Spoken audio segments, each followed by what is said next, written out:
And then I just started having really bad bloating again. And if you go to my vlogs around this time last year, I was eating oatmeal every single day. And every day after I would eat the oatmeal, it was like vegan oatmeal, just like basic, healthy. I would be so bloated. Like I would go to the gym after I would eat that, you know, like an hour or so after, and I would be so uncomfortable. I didn't even want to work out. I remember going to acupuncture and she was kind of asking me about my diet and what I was doing, and I was kind of telling her, you know, I was vegan, but I've kind of been experimenting with trying some fish. And she was like, yeah, like I do think it's important to incorporate plant-based foods. She was like, but I do think that everyone is different, and kind of just what I said.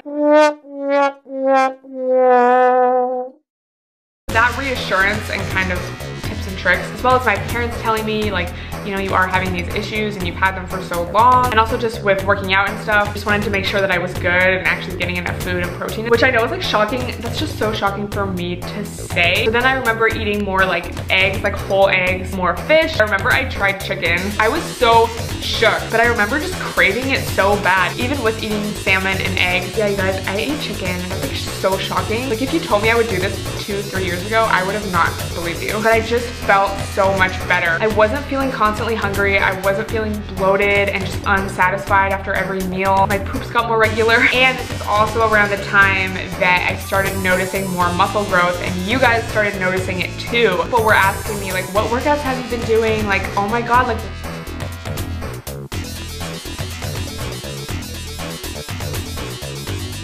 I just remember still feeling guilty and like, this isn't right for me to be doing, and I don't know if I'm going to be doing this long term, so I don't want to share it with people if I'm not 100% sure about it myself. That's why I kind of stopped making what I eat in a day videos, kind of talking about it, because I was like, I don't want to lie, but I don't want to share what I've been doing. And I feel like overall just like my channel suffered as a result of that, because I didn't feel like I could be my real self. But again, I didn't want to be someone I wasn't. That was kind of hard, just feeling uncreative and like I couldn't, again, be my real self and share my real life with people. I feel like I'm talking about it so lightly too, but it was like such a struggle every day. I would spend so much money on like probiotics and digestive enzymes. I was drinking so much water. I was working out. Like I was eating enough greens. Like it was just so confusing to me. Bloating just wouldn't go away until I started.